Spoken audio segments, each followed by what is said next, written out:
Hey everybody, we are live. Welcome to another edition of Boston Straight Shooters. I'm one of the hosts, Steve, aka Negative Ned. Frank should be joining us momentarily.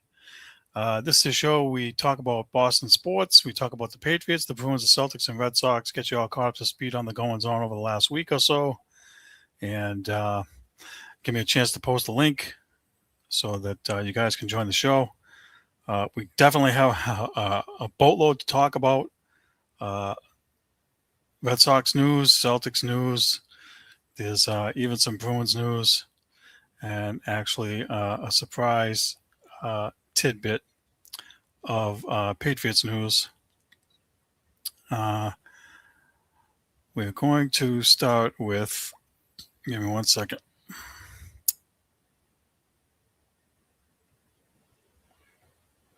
All right, we're going to start with the Bruins. Let's do this. We're going to start with the newest Bruin to get into the NHL Hall of Fame, Patrice Bergeron. Well-deserved honor. 19-year career as a Bruin. Won a Stanley Cup.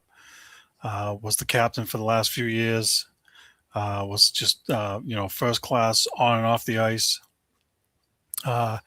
He's got six tongue twister here. 6 Selke awards as the top defensive player in the league, and that's the most. So that definitely cements his legacy as a good two-way player. Again, when him and Pasternak and Marchand were together on the same line for a number of years, they were the top line.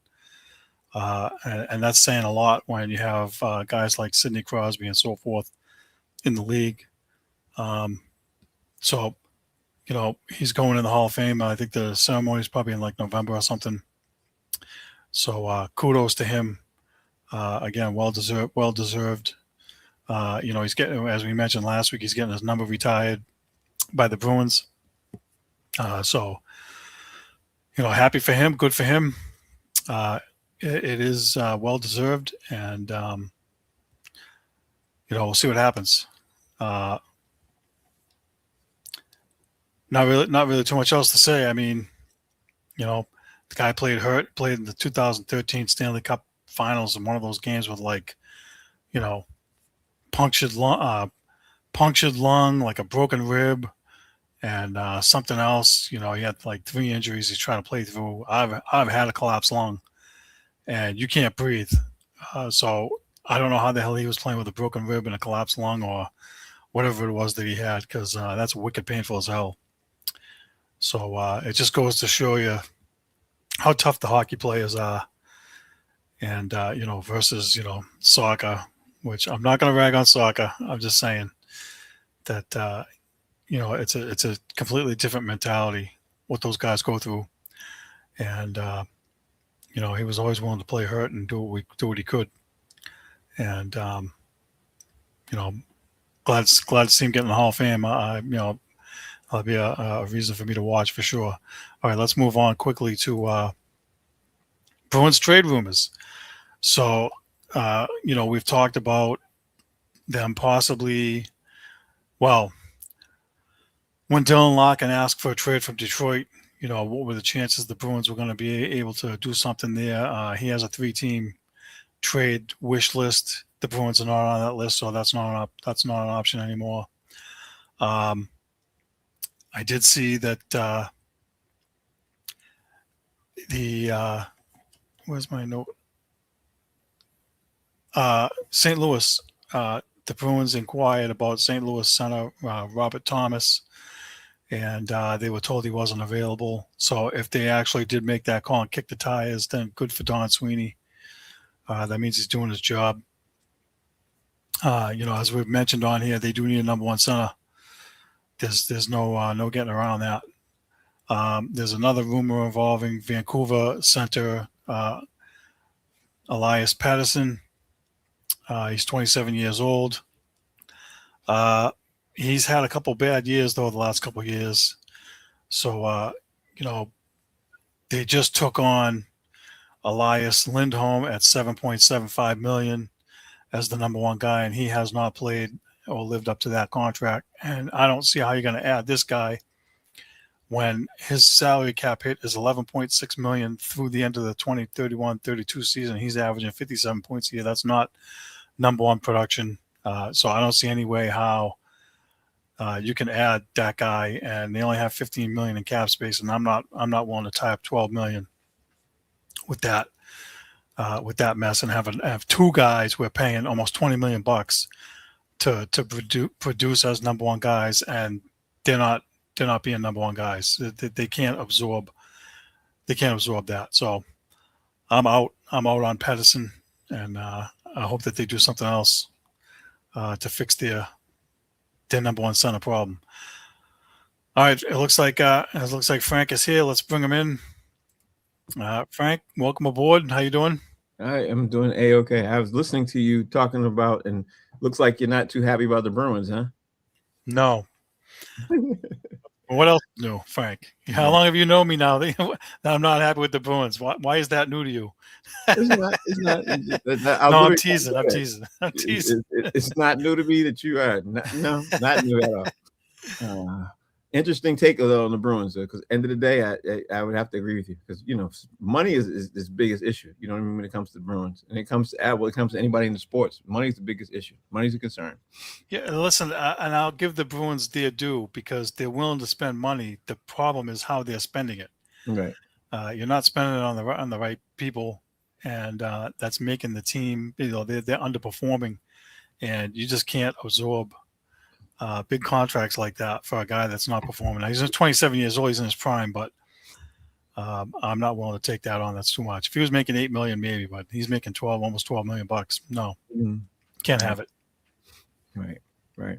Okay, so are we ready to move on and talk about the? Yeah, we're ready to move on. Because I figured I'd give you your 10 minutes to get your rant out. Wasn't much of a rant, but that's okay. We're going to Celtics next, right? Yeah, I guess so. Yep. Sounds good to me. All right. Jaylen Brown. Yeah. So you want to go first? You want me to go first? You can go first. All right. For those of you who've been living under a rock and you don't know, Jaylen Brown was not traded for Giannis. And at the time, I have to admit, when I saw the news flash that Giannis was traded to Miami, I was very excited. But after the fallout, I'm rethinking certain things, because I didn't realize, at the time that, even Jaylen Brown knew. I thought it was all hearsay. You know what I mean? I didn't realize. I thought it was hearsay from the radio people and everything else. I didn't realize that Brad Stevens and the Celtics organization was actually shopping Jaylen Brown. And then now I'm sitting back looking at the fallout. But anyway, Jaylen Brown was not traded to Miami. Giannis was traded to Miami, and Milwaukee gutted their whole team for them. And now we have fallout here. So now we're sitting here looking at the Jaylen Brown trade rumors. Now, Steve, I feel several different kind of ways. And I told you about this, and I've been venting about this on Facebook, a couple of things. I feel different kind of ways. A couple of things. One, if you're the Boston Celtics, how do you revamp this relationship? You only revamp it if you want to, and that's by keeping him. I don't see, and again, I said it on Facebook, I don't see how the Celtics keep him, because now the Celtics have tried to shop him and trade him unsuccessfully 2 times that we know of. It could have been 3 times. You know what I mean? Could have been 3 times. And also, Jaylen Brown is lashing out on the media. He's lashing out right now because he's upset. He's not feeling the love. But again, it's all, why are the Celtics trying to trade him? I think we all know it's about money. And meanwhile, while the Celtics are trying to trade him, we have to take a look at it and say, okay, what are you going to get back? Because I don't want the Giannis trade, and meaning I don't want what Miami gave in Milwaukee for us to get the Celtics, because that doesn't make us a better team. And it looks like, since Jaylen Brown hasn't been traded yet, it looks like Brad Stevens is holding to something that he wants to get comparable to Jaylen Brown. And it might not, honestly, Steve, how many two-way players are there in the league that play as good as Jaylen Brown? There aren't very many. And the teams that have the players that are better than Jaylen Brown, they're not trying to give them up. So you're kind of stuck between a rock and a hard place if you're the Celtics. So I'm thinking, and I also said this on Facebook, I'm thinking you might have to get a player who's a little less as good as Jaylen Brown and a couple of draft picks. You know what I mean? Now, I also said this on social media too. I said there's certain couple of positions that seem to be wide open to the Celtics to be able to snatch them up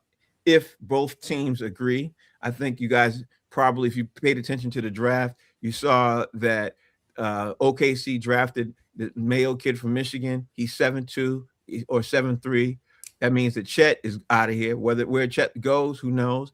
Chet would be perfect in the Celtic system because of the way he style of plays. He'd be basically another Christoph Porzingis. You know, he likes to shoot the threes. He likes to come outside. He'd bring the guy who's sticking him outside if they move Chet to the 5, which I think they will.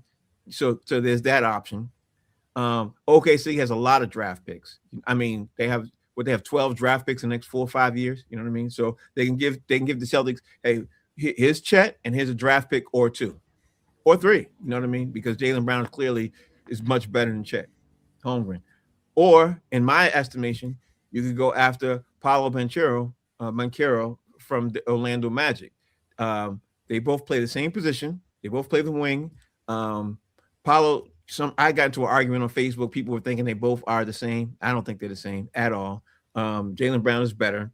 Jaylen Brown is one of the best two-way players in the league. To me, I think the Celtics ask Orlando if they're interested in trading for Jaylen Brown. And if I'm Orlando, I say no. Like, why would I want Jaylen Brown?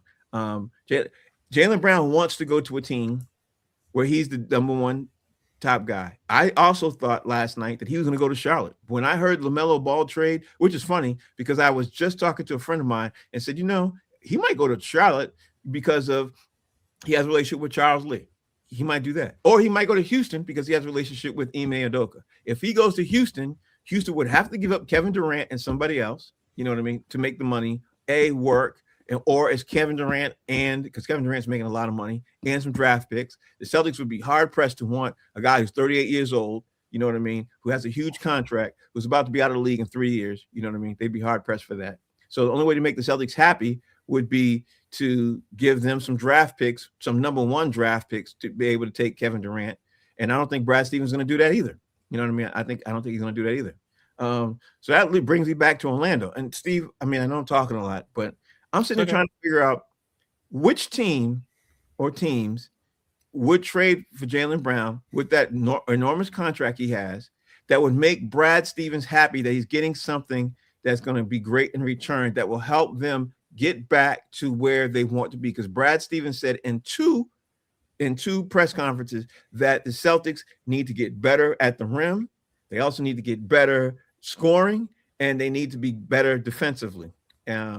He's really hard. He's really pressed for the scoring and being able to attack the rim, and he feels that the Celtics can do all those things. If you trade for anybody I mentioned, the Celtics get worse. You know what I mean? So that's why I'm sitting here saying, I don't know, Steve. Honestly, I think the Celtics are back into the corner where they have to keep Jaylen Brown unless they're wooed by some kind of phenomenal offer, maybe 2 or 3 first-round picks for Jaylen Brown, or a couple of first-round, a couple of second-round picks. But again, I don't see Brad Stevens doing that again because he doesn't want to get worse. He feels that the team that they have right now, and I agree with this, the team he has right now is not only are they ready to be competing for a championship, if they take a step or 2 back, they'll be wasting Jason Tatum's prime years also. You know what I mean? So I don't know, Steve. What you tell me your thoughts, and then we can go back and forth. Tell me what you're thinking.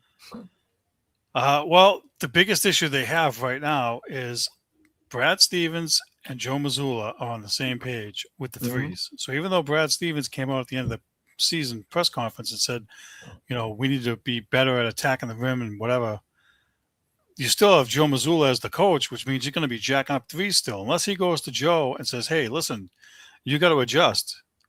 Unless that changes, doesn't matter if they trade Brown, keep him, or who they add. And getting a big guy like Chet, in my opinion, after what you just said, if he just shoots threes, that's not what Brad Stevens wants. So I don't see that as a fit. Banchero could be a fit because he is a little more physical and plays inside. He's younger. And I also agree that, the mending of fences that has to be done now between Jaylen Brown and the Celtics front office, because he's been involved in these trade rumors and he's mad. And if they add another guy on top of the two Jays, I don't think Jaylen Brown is still going to be happy. I think we all know he wants to be on his own as a number one guy. Uh, he pretty much made that clear after the season with his press conference where he said, not press conference, but his Twitch stream or whatever it is, that this was his favorite season. The writing is on the wall. I don't know that you can bring him back. And I also agree with you that they'll get less value back in return for him. I need to interject, Steve, if you don't mind. I'm sorry. Yep. Go ahead. When Jaylen Brown said this is his best season, I addressed that on this show a couple of times, and I have been addressing it. I think he meant, and I said it then, I think he meant it was his best season because of the way everybody played around him. I don't think he was being selfish talking about himself or talking about Jason Tatum. I think, and I honestly believe, because I listened to about an hour and a half of what he was saying on that stream, even though it was a 3-hour stream. I listened to about an hour and a half of it, and he was saying, he didn't expect Baylor Shireman to play like that. He didn't expect Hugo Gonzalez to play like that. Nemius Queta stepped his game. Like all the guys around him, when they opened up the season, they opened up to 3-game losing streak. And then the next 3 games after that, they were 2 for 3. You know what I mean? And then after they got blown out by Houston, they had a players only meeting. And they changed the entire season around by game 9. By game 9. And it changed their season. That's what I think he meant. So when everybody's saying, this is his best season, he said this is his best. I think that's what he meant. You know what I mean? I agree with you. Listen, I just saw a thing with Peyton Pritchett. They asked him, and he said, look, I think he was misunderstood and misinterpreted. And I agree with that assessment. What it is, though, is the optics. And that's what people focus on, right? They don't focus on what you just said, which is how he actually felt about the young guys coming along and so forth. And him stepping up as a leader. That's a lost piece to the puzzle. He stepped up and led them in Tatum's absence. And again, we talked about this on your show not too long ago. Kristaps Porzingis is a free agent. Do they have the option of bringing him back at less money? I mean, he made $30 million last year. He's not worth $30 million. Could they get him for 15 to 20 million maybe and stay under those tax apron things? I don't know. But first, do they want to bring him back? That's the question. No, I'm asking because if you can't trade Jaylen Brown and you still need a big guy, at least you know what you have with him. You bring in somebody else like Chet or anybody else, Anthony Davis or whatever, at least you know what you're getting with Porzingis. He was already here. So in the short term, where their window is small, if you're going to keep Jaylen Brown, I would do that as opposed to forcing a trade and taking less. Now, also, you mentioned it, and it is a factor. The money he's due for a 2-year extension in July for another $70 million a year for 2 extra years. I don't think the Celtics want to pay that, and I think part of the reason that he hasn't been traded is other teams are looking at that too, going, "Listen, this guy's going to be 34, 35 years old, and we're going to have to pay him $70 million," and I don't think they want to do it. Nobody wants to do it. That's the reason why I said I think the Celtics are going to be stuck with him because of that extension's coming up. And when you trade for that, you're getting ready to take on that. There aren't even too many teams in the league that can even afford that. So it narrows it down dramatically. And then the teams that can afford it, they'd have to literally give up somebody who they already are paying just as much. And to me, it'd be like an equal swap. You know what I mean? And the Celtics don't want to do an equal swap. And the team that already has that so-called player X, they don't want to do an equal swap. If they're giving up somebody great, well, first of all, why would they? Why would they give up their great player to take on our great player? And the only way they would do that is if they felt that your player is worse than Jaylen Brown. You know what I mean? And how many teams are feeling like that? So I don't know, Steve. I've said it. I've said it a couple of times. I've been thinking about this a lot. I think the Celtics can find their way to be stuck with him unless they take a deal with a team like Cleveland and get Evan Mobley, and a couple of draft picks. But then that brings you back to the first initial issue where the Celtics would get worse from that because they don't have another scorer who could drive to the basket like the way JB has on that team. They don't have it. So you can't tell me you take Jaylen Brown off that team, add Evan Mobley, and they're going to be better because they're not. They're just not. I agree. Evan Mobley would come in and he would help stop up their issue about rebounds. You know what I mean? And they would have a chance against the Knicks. but it doesn't work. The only thing the Celtics could do to me is, if matter of fact, if they go after that Duran kid from Detroit, have him, because he's a free agent. You know what I mean? If they sign him, which they're not going to want to do, because he's making what, $11 million a year. He's going to want to get paid. You know what I mean? So now you're sitting there saying, what can the Celtics do? When I tell you, I've sat there and I've thought about this several different ways. If I'm Brad Stevens, because that Giannis deal didn't work, I'm sitting there saying you kind of painted yourself in a corner, and I don't understand why people are saying Brad Stevens had plan B, C. I don't think he did. I really don't think he did. I think he thought thoroughly that Milwaukee was going to take the deal with Jaylen Brown, because Jaylen Brown was a better package than, you bring him Jaylen Brown to Milwaukee. I think he was so confident that he was overconfident. And I think if the Milwaukee ownership was thinking, well, we get Jaylen Brown, we're going to sell his jerseys. People are going to come back to the arena again. People are going to believe in the Milwaukee Bucks again. I think that's what he thought. I didn't think that he actually thought, oh my God, we're not going to get Jaylen, we're not going to get Giannis. So there's that. And also, I was against the Giannis trade, but I did come around to thinking, if Giannis did play on the Celtics, there's a stat that I didn't realize. I saw lately. Giannis has the highest percentage of twos in the league, meaning he takes more twos than everybody, and he does that within 5 feet of the basket. So I was thinking, after I thought, I was like, wow, if Giannis did come to the Celtics, you got Jason Tatum, who always continues to chuck up threes so much that he pisses me off, but he does attack the basket. So now he'd be more comfortable attacking the basket, and Giannis would be definitely comfortable. Jason Tatum would be more comfortable shooting threes, and Giannis would definitely be comfortable attacking the basket. You know what I mean? And then this would have made Kata look better too, because now they both are down low. But now the Celtics got a whole different issue, because now that didn't happen. So what do? I don't think Brad Stevens had plan B. I really don't. And their package was not even close to what Miami offered. And I agree with you. They gave way too much to get Giannis. I would not want to see the Celtics give up Jaylen Brown, Hugo Gonzalez, Baylor Shireman, and a bunch of draft picks, and whoever else they had. The Heat gave up like 4 guys. I don't think Giannis is worth that much. I think that's the problem. 4 guys and what? How many draft picks? I don't know. 3 or 4 picks, 4 or 5, whatever it is. A boatload of draft picks. It's way too many. Listen, if Giannis is 26 or 27 years old, it's a different story. But he's 31. Yeah, and you got to pay him, and you got to worry about signing him, because he only signed for 1 year, or this year, or 2 years, right? Yeah. So you got to worry about re-signing him after his contract's up. What, you gave up all of that? No, I'm sure they traded him with the contingency that he was definitely going to get an extension while he was there. I'm sure they did that. Right. Yeah. Okay. But even so, again, he's older. So 2 years from now, you sign him to a 4-year extension. He's 36 at the end of it. I mean, listen, I kind of wanted the deal to work, because I wanted them to get a guy that plays inside, but not give up the farm for him. I mean, it's insane what they gave up. And what do you think they did? What do you think they like? I mean, we've talked back and forth. Like, what do you think they? Well, I think we both agree they're going to trade him. But if they can't trade him, they got to add to the team, and there aren't too many things out there to add to him. That's why I threw out Porzingis, because right now that's one of the only options they have in the short term. If he signs somewhere else, then they're back towards trying to trade something to get. And listen, if you want to still keep Brown at center, you may have to trade Gonzalez or Shireman or Sam Hauser or whoever, and put something together to try to get. And you know what it's going to be? It's not going to be Chet or Anthony Davis or any of those kind of guys. It's going to be another Luka Garza, or who's the guy they got last year, Vukovic, or it's going to be a lesser guy. And I don't think that it's worth it at that point.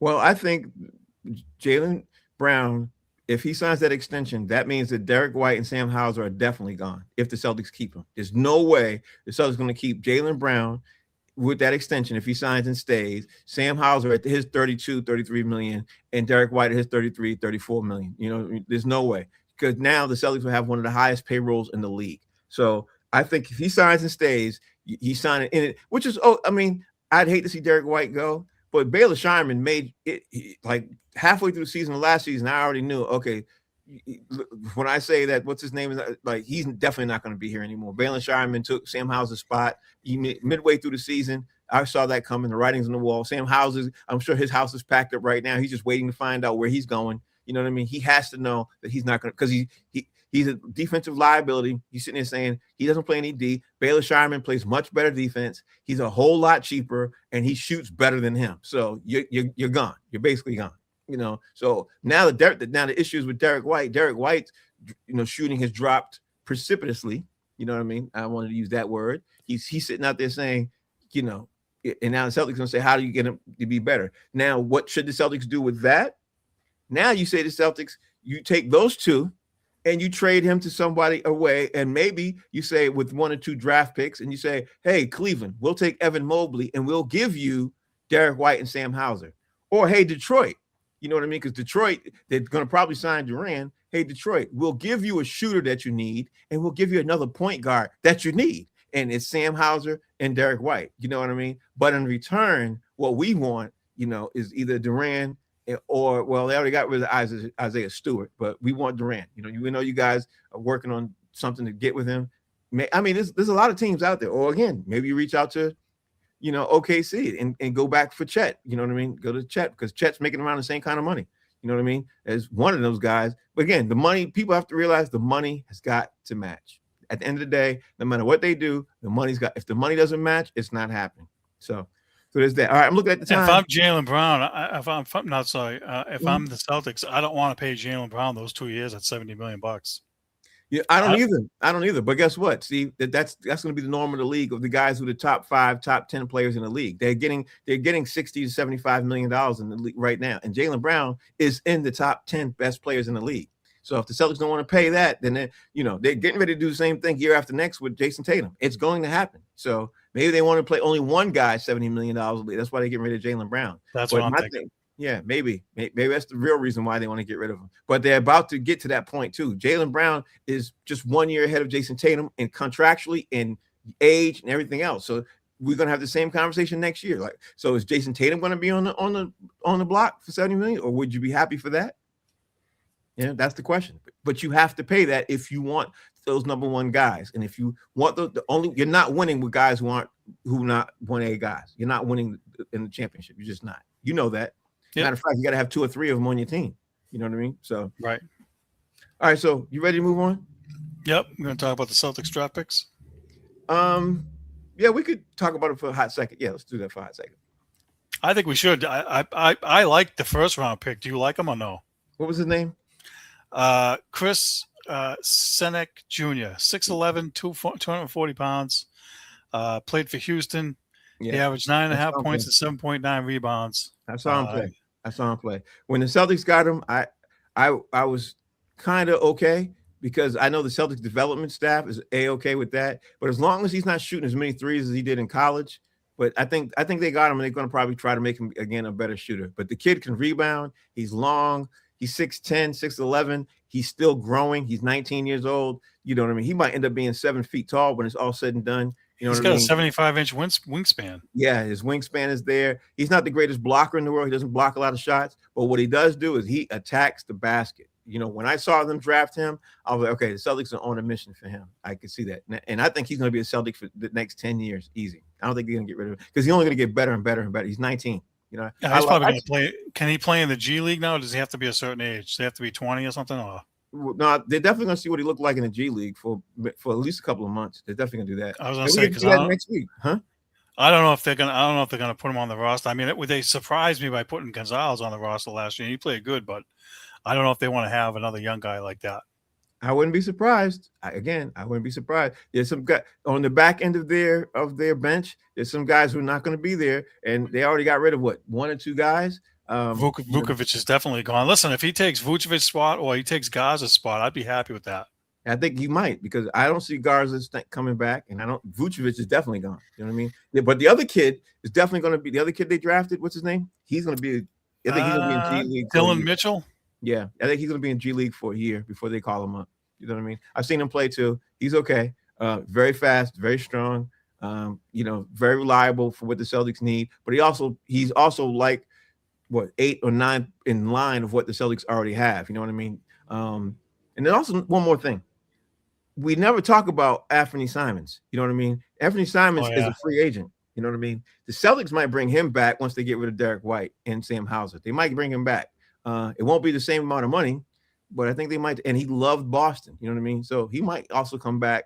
And we all know if he had played with the Celtics against the Sixers this year, they wouldn't have lost that series because he was the best shooter on the team. You know what I mean? So I think the Celtics going to bring him back. I think he's probably haggling right now with his agents in the team to get more money because he was at $27 million.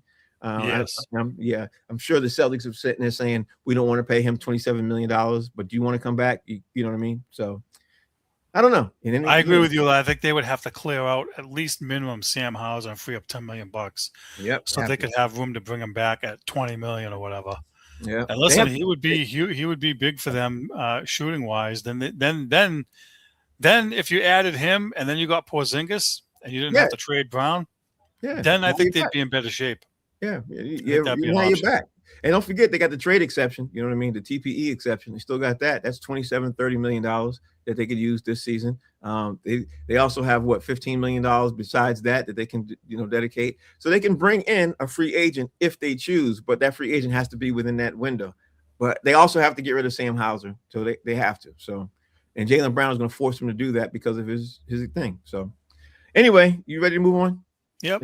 Okay. What's the next topic? What do we talk about next? The Red Sox. Your favorite. They are by far the worst Red Sox team I've ever seen. Steve, I was watching. I cut it on yesterday. They were up 6-3. I think it was the fifth inning, sixth inning, around there. They were up. They were winning. Then I turned back. It was the eighth. I was like, they think they're still winning. And then I see the alert on my phone that they lost 8-6. I was like, you got to be kidding me. So Steve, my thing is this. We already know it's the worst Red Sox team you've ever seen. We already know that and everything else. We already talked about, we beat the dead horse on what they got to do.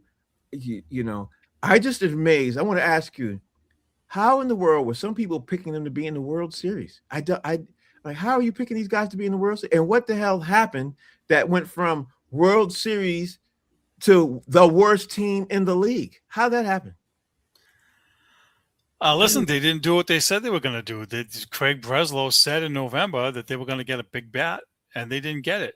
Now, they were forced to scramble and sign Ranger Suarez, and they shifted to we're going to win with pitching and defense. And you got to have hitting so you can score runs. And I don't know if they thought they were going to get Bregman back as part of this. They did. Right? So maybe they were counting on him as the right-handed bat, and when that fell through, they didn't have a backup plan, and they lowballed the guy from Baltimore. Yeah, but Bregman, the Bregman thing, honestly, Steve, I think he dodged a bullet because he's playing horribly wherever he's at. Listen, I said that I didn't want him for 5 or 6 years with a no trade clause and $40 million or whatever because he's older. I wanted them to get the first baseman from the Mets. Pete Alonso. I wanted them to get him, but they lowball offered him. They offered him freaking 4 years, $80 million or some stupid nonsense like they did with John Lester. It's like, no, dude, you got to pay this guy $30 million. You didn't want to pay. And so the pitching, listen, Ranger Suarez has been way better than I thought he would be. He started off bad. Mm-hmm. Do you know how many outings he's had where he gave up no runs? He's got like 5 or 6 outings where he's given up no runs. The last game that he pitched 6 innings, no runs, and the bullpen blew it. Sonny Gray's 9-1. But guess what? I wasn't expected to be that. But guess what? When it comes time for him to leave, he's out of here. If they don't do something, he's out of here. He's already pretty much said. He kind of said it last week. He had a comment last week, kind of like, "Hey, we're not a good team right now," and I think he's probably the first guy they're going to get rid of. Well, maybe they should trade him for something good because, which is really bad. How do you build a great baseball team if everybody wants to leave? So to answer your question as to how everybody thought they were going to be in the World Series, I didn't think they were going to be in the World Series, but I thought that they would get 92 wins and make the wild card minimum. You thought they were 92 wins? With the pitching that they added. When you add Sonny Gray, and I didn't expect him to be this good, right? I expected him to be, 15, 16 wins. ERA around 3.5 to 4. Suarez, same thing. 15 wins, 3.5 ERA. Good pitcher. Better than what they had. Mm-hmm. Excuse me.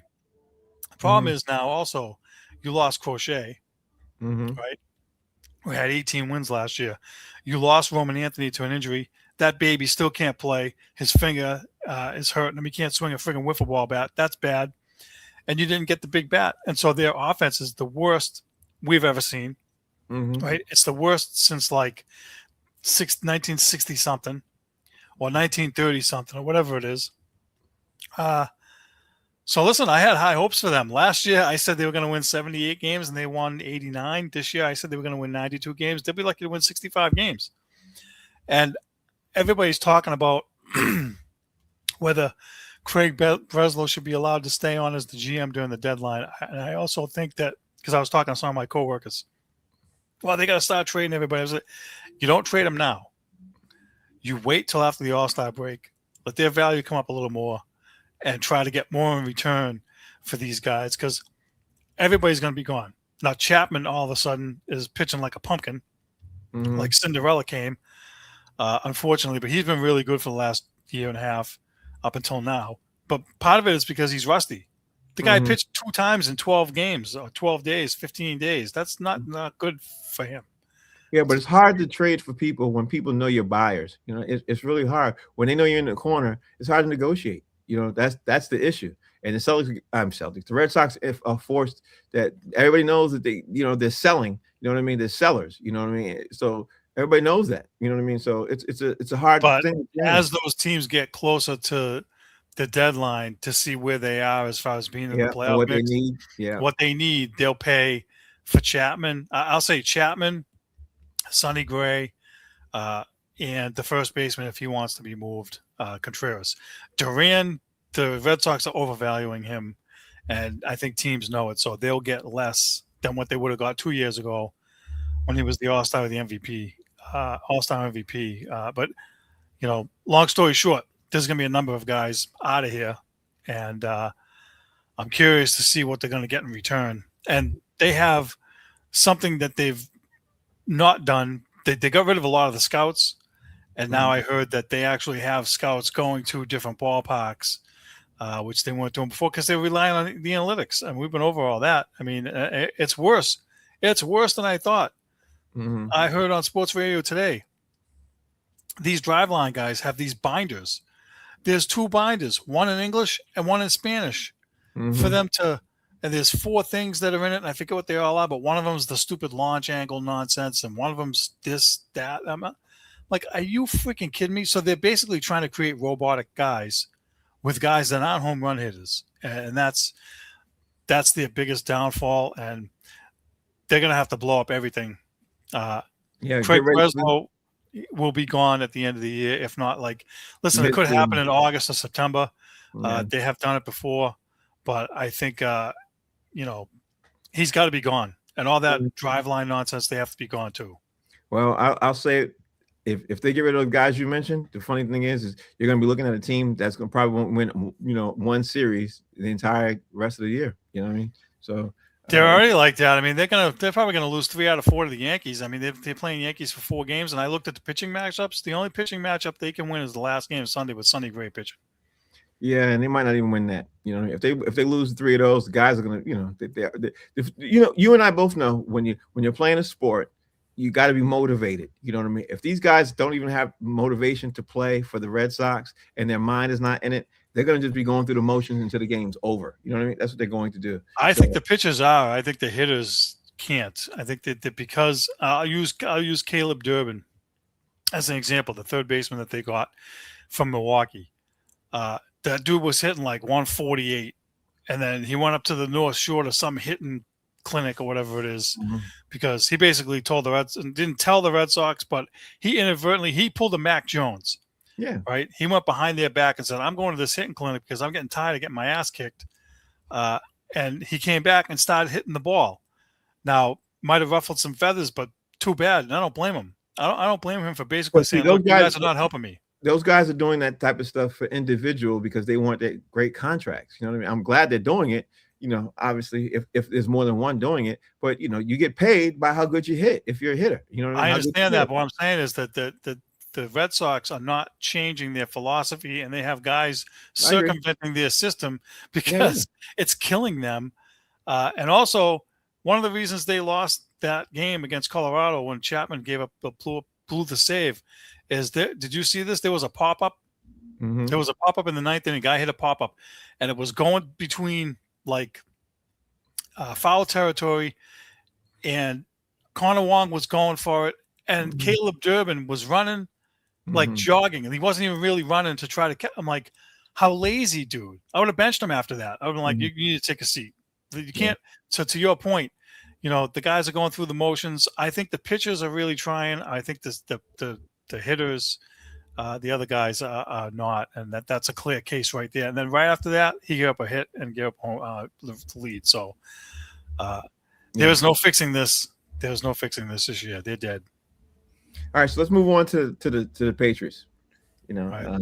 The Patriots. I see you had a playing in Scotland thing. Let's talk about that for a hot second, because I don't even think it's worth 60 seconds worth of a conversation. I'm not mad at Robert Kraft wanting to. Something else I want to talk about with the Patriots, but I'm not mad at Robert Kraft. Doing that. He's a businessman. He sees what's going on here. It makes sense. I don't understand why talk radio talked about this for a couple of hours. I guess they're trying to look for something to be able to talk about. But I'm like, if you own the New England Patriots and you saw what's going on in Foxborough, you'd be an idiot to not want to say, you know what, we need to go and play in Scotland so we can get this kind of love over there. You know what I mean? Since we're playing overseas, you'd be an idiot. The way they're I agree. That's why the reasons I wanted to mention it is because the way that people have embraced the people from Scotland here for the soccer would be reciprocal. Right. And it's one place that they haven't played yet. Right. And on top of all of that, again, you're a businessman. If you're Robert Kraft, you want to make sure that the people who came here loved it so much. They obviously want to see football. Why not? You know what I mean? Petition the NFL to be there in 2 years. And I think because he's Robert Kraft, he's going to get that. He's one of the most powerful owners in the league.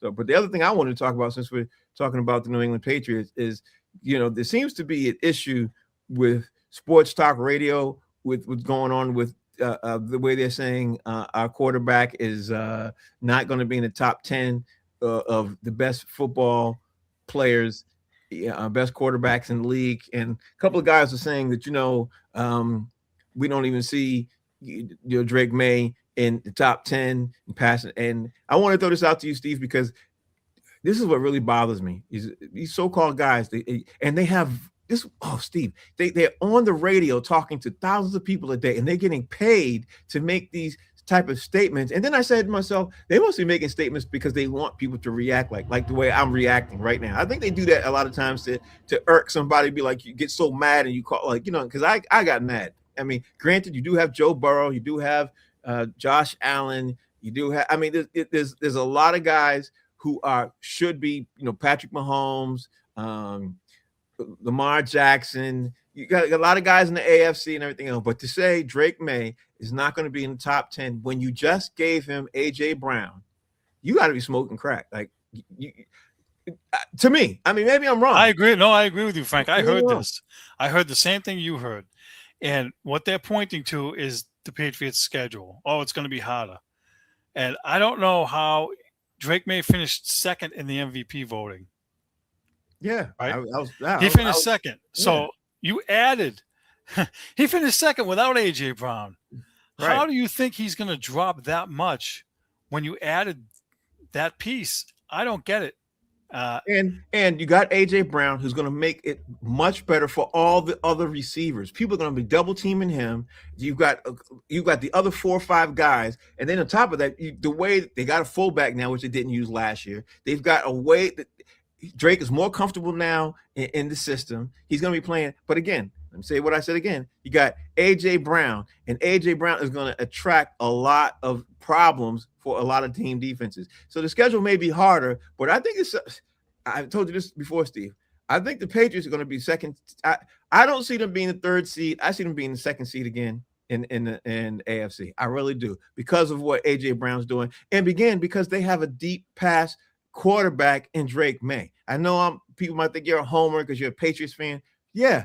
And I told you last year the Patriots going to do really well. because I looked at how this style of play is, and I looked at who they were playing against, and I also knew the schedule. And now this year, the way they stepped up on their defense, and again, AJ Brown is going to it's the domino that's going to open up so many different things for their offense. You know what I mean? So, I mean, maybe, I know you're stuck with the 9 or 10 wins. I know that's where you're at, but Drake No, that's where I was at last year, 8 or 9 wins, because they were rebuilding. This year, I do think they may drop a little bit and be like around 11 wins, but they should be a playoff team. Let's put it that way. The drop that everybody's expecting, they're expecting the Patriots to drop to 8 or 9 wins this year, like really bad. Right. And I disagree with that completely, because they are going to get better on both sides of the ball. They're going to get better on defense. Right. And they're going to be better offensively. Listen, they had no fullback, and a lot of times those guys, especially Henderson, who is not really a north-south guy, the crack in the hole has to be like perfect for him to bust through and break one for 60 yards. Right. They got a fullback now. I see him breaking more long runs this year with him, and I see the short yardage improving. Look at what they did last year. I forget what game it was when they went for it 4 times on 4th down and couldn't get it in. You got a fullback now, and you got Ramondre Stevenson, who runs hard and hit, takes on contact. They're going to be better in third down and third and short. They're going to be better in the passing game. You have Drake May. You mentioned it, right? And we've seen it with our own eyes. His deep ball passing was the best out of all the quarterbacks. His 20-plus yards passing was better than everybody else. How do you sit there and say he's not a top 10 quarterback? I don't know. I don't expect that kind of a drop off. He would have to go back and revert to really turning the ball over and being bad, like he was in his rookie year. I don't see that. I really don't. I don't either, because the thing is, with AJ Brown, all he has to do is throw it in that direction. And AJ Brown is stronger than almost all the corners in the league, and he will fight for that ball and get it. And he will get it completions versus the other wide receivers didn't have that ability. So and you know what the other key is? They have Josh McDaniels, his second year. Yeah. He has continuity now. He doesn't have a new offensive coordinator again for the umpty-ninth time. Yeah. This is the first time, I think, between college and pro, he's actually had the same offensive coordinator for 2 years in a row. Yeah. And, listen, and he can throw the ball in tight windows. His arm kind of reminds me a little bit. Again, don't shoot the messenger here. I'm not comparing him. I'm not saying he's John Elway, but his ball, man, the zip on his ball, he can get it. He can get it in a tight window if he has to, and he has touch. Those long passes to Butte, the touch that he has is incredible. Listen, the other guys are all, Josh Allen and those guys, they have some of that, but they don't have what Drake May has. I can tell you this: Drake May at the end of the season is going to say, "I did my thing," and people are going to say, "You know what? The Patriots have one of the best wide receiver room in the league because of what AJ Brown did and the ability he's going to be able to do by opening up to Butte and Pop Douglas, and I mean everybody like Mac Hollins, and Mac Hollins himself, but alone is going to love." I'm sure Mac Hollins was sitting there saying, "Thank God we got him, because it's going to make me catch a lot more passes." You know what I mean?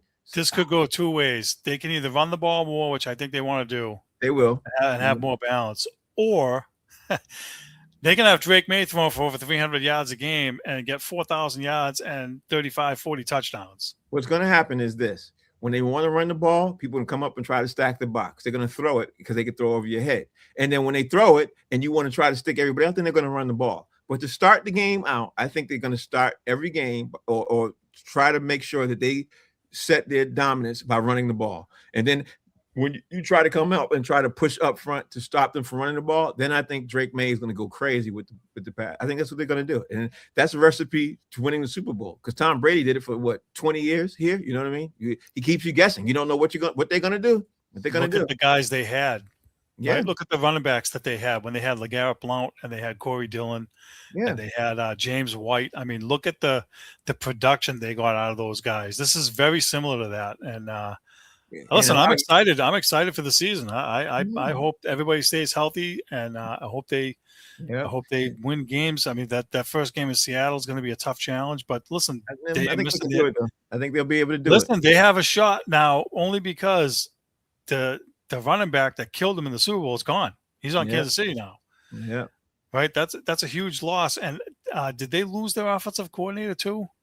No, they got Eric Bieniemy. So, No, I thought he went Kansas to City Kansas got City. Kansas City got Eric Bieniemy. Eric No, Bieniemy back. yeah, Eric Bieniemy came back to Kansas City. So Kansas City's going to be a problem. You know, I'm what I mean? They're trying going to to. figure out if the Seattle the I don't Seattle think they, lost any coaches, because I don't think they did. whenever you lose a coach, Yeah, an assistant coach, it's a huge yeah, detriment. You know, you have to overcome that. yeah. I think so too. All right, let's move on to the things we got to move on. Let's move on to that. I'm looking at the. We're looking at the poll questions. Give me a second. Yeah. Are you happy that Giannis went to Miami and not the Celtics with Jaylen Brown? 80%. 80% of the people who was happy with that. They were happy that Giannis got traded to the Heat and Jaylen Brown didn't get traded.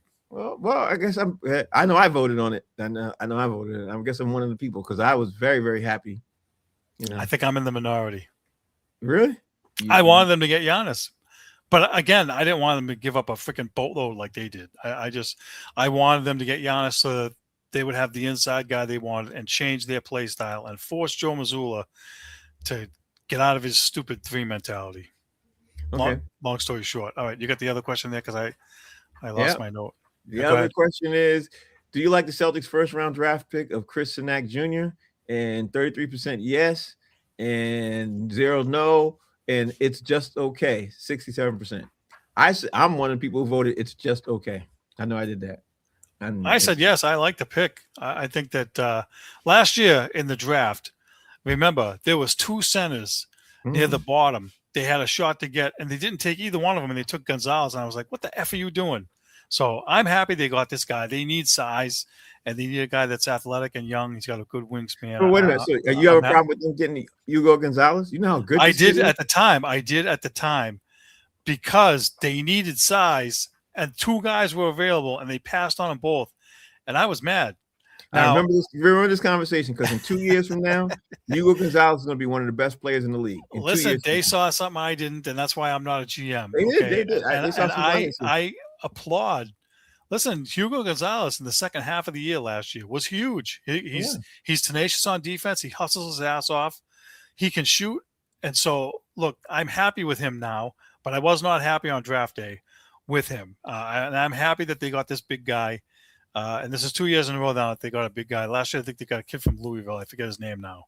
All right, come on, let's do the predictions, man. They're getting some size, and I like that. Weekly predictions, okay. Yeah, the Red Sox are winning 4-2. Holy smokes! No, they were losing 2-0 before we came on. You're kidding? Yeah, and it's 6 innings.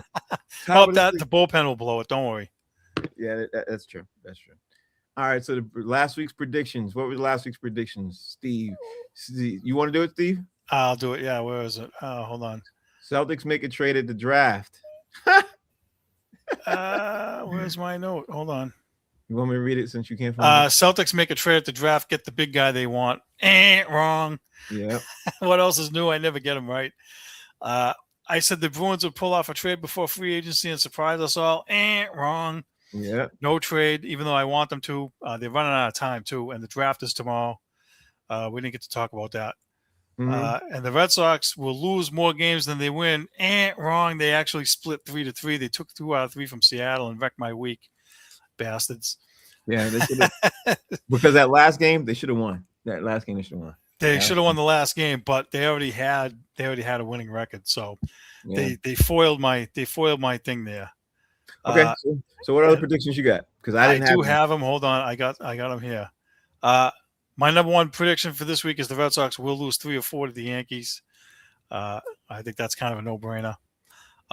Number 2, I think the Celtics will re-sign Porzingis because there's only going to be a small window for them to do something. And I'm kind of stealing your thunder here a little bit. I think they trade Jaylen Brown and possibly 1 or 2 picks to Orlando for Banchero. And you stole mine, so I won't use that one. Okay. I apologize for that. And the Bruins will draft a defenseman with their first pick tomorrow because they're hurting on the back end now. See, I used to get mad at them for taking defensemen because that's all they took and they couldn't freaking score. And now their problem is they can't keep the puck out of the net. So I think they're going back to that. Okay, so I am going to say Well, I was going to say before I saw the score live, I don't think the Red Sox, by the time we get on next week, I don't think the Red Sox are going to win a game. But, I could be surprised. I could be surprised. But put me down for that. I don't, let's put me down for that. I don't think the Red Sox are winning a game between now and then. And I hope I'm wrong. I hope I'm wrong because, No, I hope you're right. I told you already. I'm actively rooting for them to lose every game now. Why? Because I want them to finish in last place again. I want Breslow fired. I want the whole front office changed. I want the whole philosophy changed. That's what I want. They need to lose. They need to lose and win about 60 to 65 games for that to happen. And it's about that's definitely on its way. It's definitely on its way. Okay, good. So that's that. I keep thinking about this. I'm not sure about this, so I don't think the Celtics are going to have to make a trade between now and the next time we're on. I think they might trade Jaylen Brown because July's coming around. I just think they're forced into a corner. And I keep thinking about it. I'm stuck. This is one of the most hardest things I've ever had to figure out. And I don't know what they do. And the only thing they can do is get rid of Jaylen Brown for somebody who's not as good. And somebody who's not as good, and draft picks. And I've heard the sports radio guys said that you're going to have to lose the trade. That kind of makes sense to me. And again, we're not trying to run Jaylen Brown out of town. But for him, I think he's just mad now, and I don't blame him. Yeah, so I don't know how they do that. So let's see. As the Celtics, I don't have any Bruins predictions because they're not playing, not doing anything.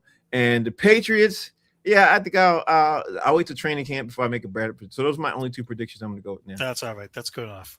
Yeah, that's good. I don't have to be forced because next week we'll be focused more on training camp and everything else. And training camp isn't until like the third week of July. We got time for that. Right. That's what I'm saying. I got more time to think about training camp as they do that. Okay, so we out of here, and because I know I could hear my friend just texted me. I got another show to do. So all right. Hey everybody, thanks for watching. Thanks for the support. Thanks for voting in the polls. Thanks for the commentary. Be sure to catch us on YouTube, and we'll see you all next week. See you guys.